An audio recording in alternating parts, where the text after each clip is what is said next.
Good morning. Right, starting a new project. So this is the bathroom we're going to be doing this week. It's only me today. Steve booked the day off. A couple of weeks ago he asked for the Monday off, so he's not here today. So I'm going to make a start on this for today. Now the plans for this is everything's pretty much like for like. So the same style bath. As you can tell, the shower door fell off this one and I actually put a hole in the corner of the bath. So I think it's pretty due for a new one. So the only difference is we've got a vanity unit going in. We're not tiling, we're boarding just in the shower area, and then everywhere else is being decorated. Ceilings to be replastered, walls to be replastered, and then LVT flooring. That's really it. Move some bits and pieces around, and yeah, that's basically it. So what we're going to do is we're going to start the same way we always do. Let's just rip it out. A few hours later, and I've actually pulled it out, so it's taking me a lot longer than what it normally does to pull this out. So it's taking me about 3.5 hours to get all this out and stripped back, cleaned up, tidied up. So I've pulled all the stud walls out just because it was all boarded in 9mm plasterboard, but which is fine, but to be honest, taking tiles off plasterboard is a lot harder, so it's just easier just to rip the walls out and just reboard them. And obviously in the bath area we'll be hardy boarding it anyway, so this area here was all coming out anyway, so it was only literally just this end wall as well, so it's not the end of the world. So we're all out. And overall it's not too bad. Studs are all fine, nothing had actually leaked through, so there's no damage towards studs. There's a tiny bit of rot on the front of this, just where it had been dripping down the edge of the bath, like from the shower screen, but nothing that's going to affect us. What I want to try and do is get the bath situated back in. You'll notice I've left the toilet, and that's only because this is their only bathroom. In an ideal world it's great just to pull it out and leave it out, but if they still need working facilities, you've kind of got to work around with what they need to use, as in facility wise. A toilet is a priority. Just assembling this, so I mean this stuff's pretty straightforward. This stuff just screws to the bottom of the bath for your feet, and then we'll adjust our heights and stuff that we need to suit our bath panel.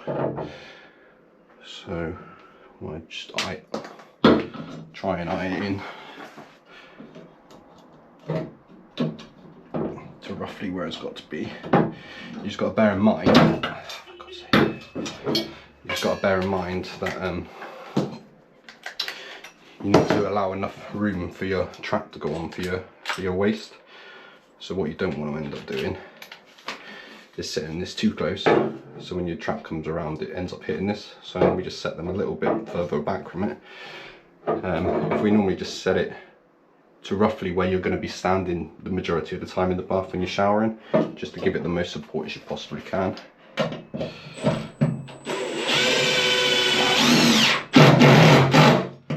And use the screws that are supplied with it. What you don't want to do is end up putting too long ones in and end up poking through the bottom of the bath. And obviously if it's got a hole, it gets a screw, so we don't miss any. Right. And obviously with these ones as well, there's a longer one and a shorter one, obviously because the width of the bath is different sizes. And then normally I just put one roughly about the same spot at the other end.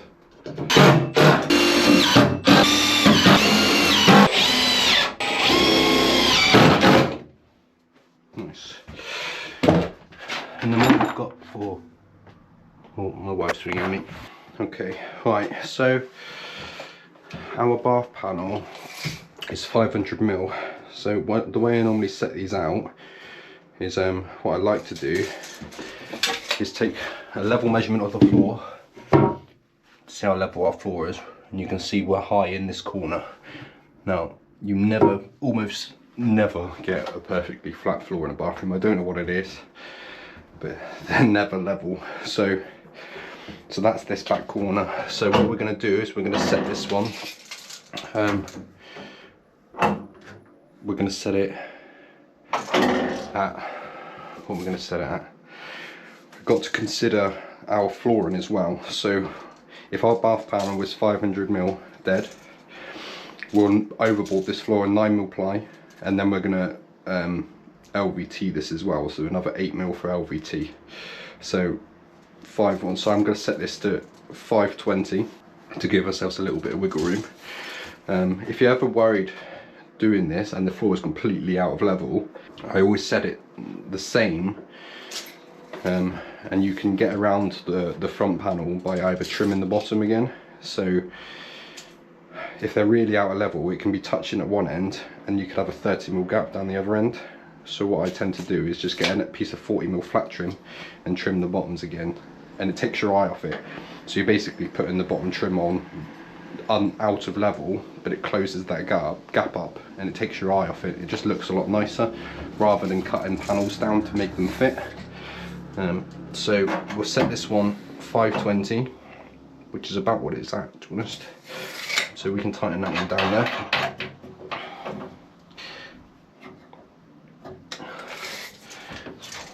It's roughly about 520 where it is. It's close enough for me. We're going to set this one, I'm just going to set this one at about 525, which is actually what it is, which is really weird. And I'm going to do the same with this, so same with the front. And then these are just rough at the moment, and then we'll level these off in a second. So once we get the bath sat on the floor, we can then level it off and just make sure everything works. So this is just rough at the moment.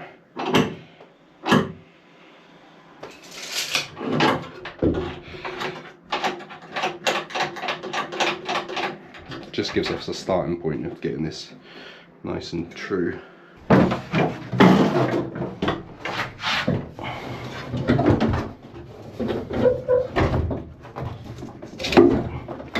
think we'll just miss.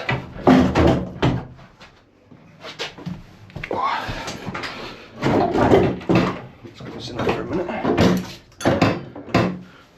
Nothing's got any tension on, so I'm happy with that for a moment.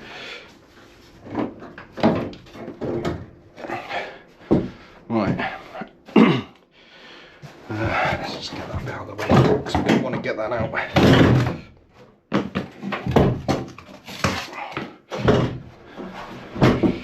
Hopefully I'm not sat on anything that we shouldn't be. We're all good. Right, and then it's just a case of leveling it up. So I always level the back up first, which you shouldn't be too far off.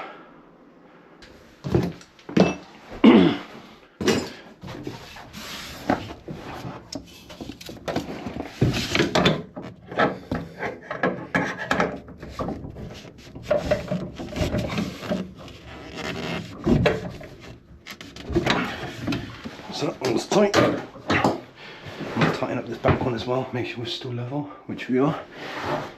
And then we'd have to get back up under it again.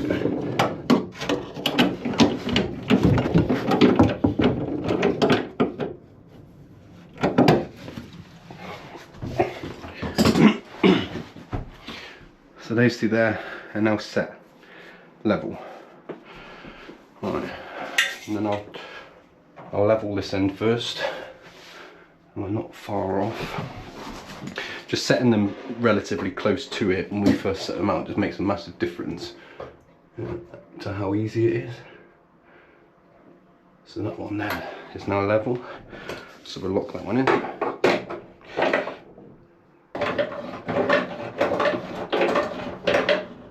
So level here, level here, that should be level there.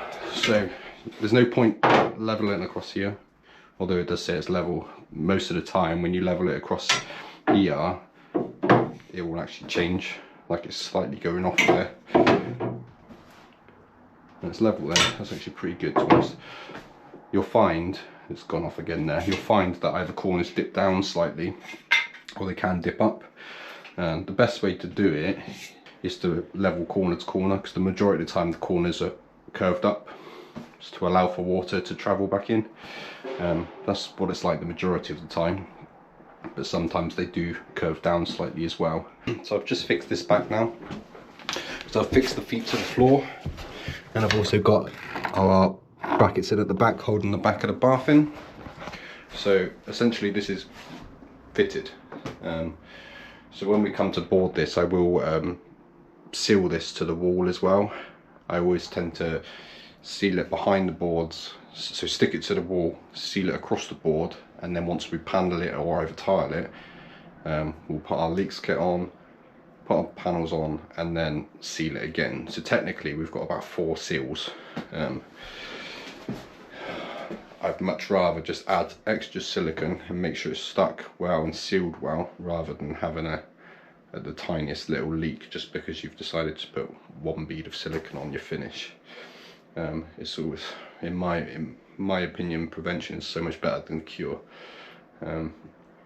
So what we're going to do now is we're going to drill our holes for our taps. So we're going to drill our holes at the end. We'll center it from our drain, and then we'll draw our 2 holes. Now, normal bath dimensions for holes, spacings is normally 180mm on a standard size mixer tap.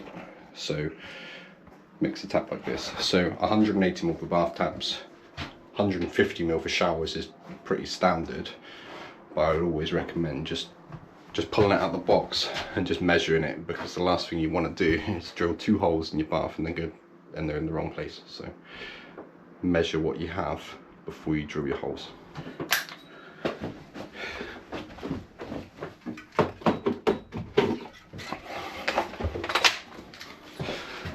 Right.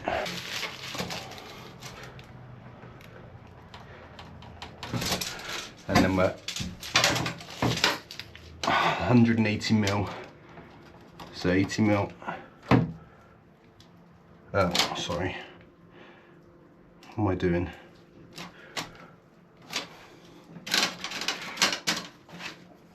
So if we're going 180mm, we need to split it at the 9.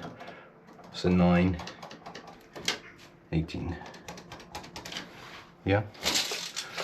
So if we measure that, it should be 9 this side, 9 centimeters this side.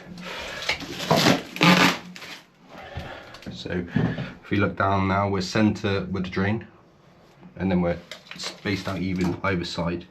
Now we're a 90. What I'm going to do is I'm going to set this at 525 from the back. Now I set this off center because by the time we've got our boards on top of this, it actually brings us up to about here. So our finished board size is going to be there. So we're actually spot on center of the gap we're going to be left with. Make sense?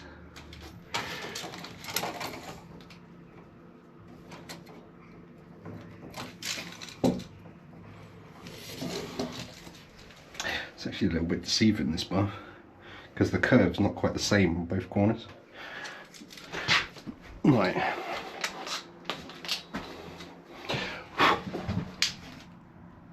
Time to drill into a bath.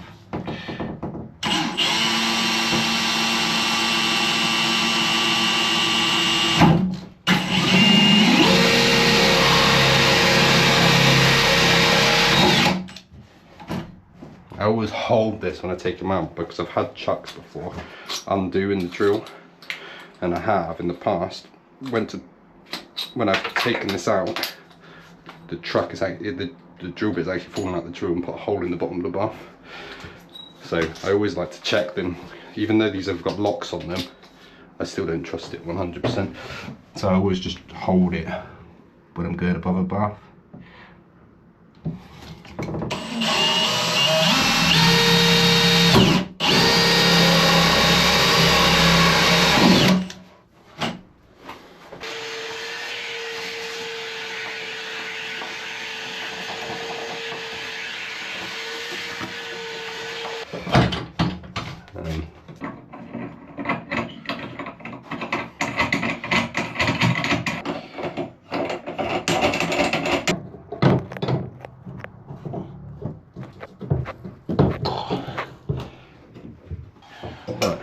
Nice and tight, nice and solid. Now fitting sizes for taps. If you ever go to try and buy fittings to actually mount to the bottoms of these, they're all in old money, so they're all in 1/2 inch, 3/4 inch. Now tap sizes, they're always 3/4 inch, and then basin tap sizes, then 9 times out of 10 they're 1/2 inch. Changed the pipe work now. At the moment I've just got 2 legs stuck up here for the shower, and I've teed in for the ones we connected to the tap. This is all live, and I've just teed those ones down and connected to it. There are actually 2 isolator valves just a little bit further down the line, which I never saw before, so we've just utilised those rather than putting new ones on. They do work, so there's no point changing them. I've just capped the waste pipe for a second, just because I forgot we didn't have the bath waste, and that's what I'm really doing today. So I'm just going to have a hoover down, tidy up, make sure there's nothing left lying on the floor anywhere, and yeah, pick up again tomorrow. So see you in the morning.